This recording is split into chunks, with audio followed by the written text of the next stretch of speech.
Hey guys, my name is Jonathan, and today I'm going to be talking about the second half of Chapter 2, which has to deal with consensus and difficult group members. So when dealing with difficult group members, it's important to manage your emotions. If you have a disagreement, you need to talk about it in a constructive manner and not make it personal. You got to be aware of your anger level. You got to breathe. You know, when you're taking a second to breathe and calm down, just talk to yourself. Be like, I know I'm angry, but this is how I have to approach the situation. Monitoring your nonverbal messages is also really important. If you just appear super tense and super angry, it's going to make people not want to work with you as much. And then along with that, avoid personal attacks. You know, you have to work with these people. They're not doing what they're doing intentionally to upset you. So just try to keep it professional and don't attack them personally. Another important thing is to not gunny sack. This is when you bring up old problems that you've had with either the individual or the group as a whole. Just focus on what the current disagreement is and move on from there. You got to describe what's upsetting you. So talk about it from your perspective. I think this is happening. I want to do this, rather than you statements like your ideas are terrible, stuff like that. This will lead to effective influence, which is when everybody feels good about the situation and you're able to move forward in a positive way. Sometimes you got to use extended I language when describing your feelings. This is basically when you preface your statement with something like, I know it wasn't your intention to upset me, but, and then move on from there. That way they know you're not attacking them. Return to the issue of contention. It's really important to stay focused. Don't get off track. Just whatever the disagreement is or the issue is, focus on that. And then realize that you can't always change other people. Some people are really opinionated, or they always like to, be irresponsible or block the progress of the group. Just accept that. Try to use your communication to the best of your ability to solve the current issue and move forward as a group.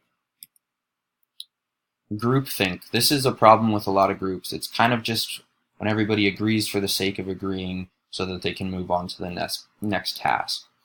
Some reasons for this are listed here. It's basically if group members don't really care about that issue, or they're just used to the group always doing a good job.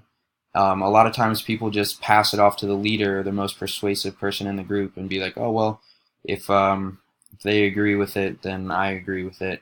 Let's move on. And this can be really detrimental to a group, because not everybody gets involved and it's not a true decision. Some symptoms that cause groupthink: when people aren't encouraged to think for themselves, or they get reprimanded for negatively talking about other people's ideas, that just people won't want to speak up if that's the case.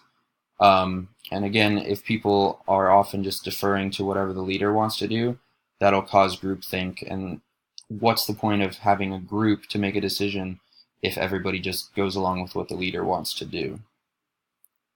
To reduce groupthink, it's important to make it an environment where everybody feels that they can openly and honestly talk about the opinion they have on the idea.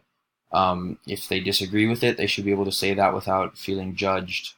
One idea that I really like is someone plays the devil's advocate. So if someone's always there just kind of negatively talking about an idea or questioning an idea, it'll allow everybody else the opportunity to jump in and either defend it or say what they have against it as well. Subgroups can be a really good idea because some people don't like talking in front of a whole group of people.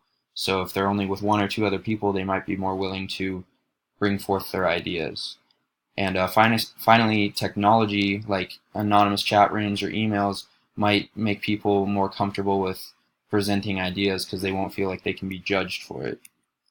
Consensus, that's a true agreement on a decision. This is what you strive for in group interactions. It takes time, so if everybody's agreeing really quick, that's often just groupthink happening. This also helps to maintain agreement, because if everybody really agrees, if you have to revisit the issue later, you're going to still agree on it. And if it's impossible to reach consensus and you have a deadline, then that's when you can do something like majority rule vote. To reach consensus, it's important to keep everybody on task and focus on the actual goal, and then make sure everybody, again, feels comfortable and that they can disagree with the other people in the group and present their own ideas. So how do you make that happen? You gotta use meta-discussional phrases sometimes. That's when you just talk about talking. You're like, okay guys, we're getting off task, let's get back on here. Or everybody go around and say one thing you like about the idea and one thing you don't like about the idea. It can be good to use visual displays of the facts. That way it's like, this side is all the stuff we know and agree on, this is the side that we disagree on, and you can build from there. Really important to suggest solutions to the problem early in the deliberation process. That way you can see how it would be applied to the problem as you're talking about it, rather than just discussing the problem fully and then suggesting solutions at the end. So in order to maintain a positive environment, it's important to kind of just not get super opinionated about your ideas. Give up control of your idea to the group.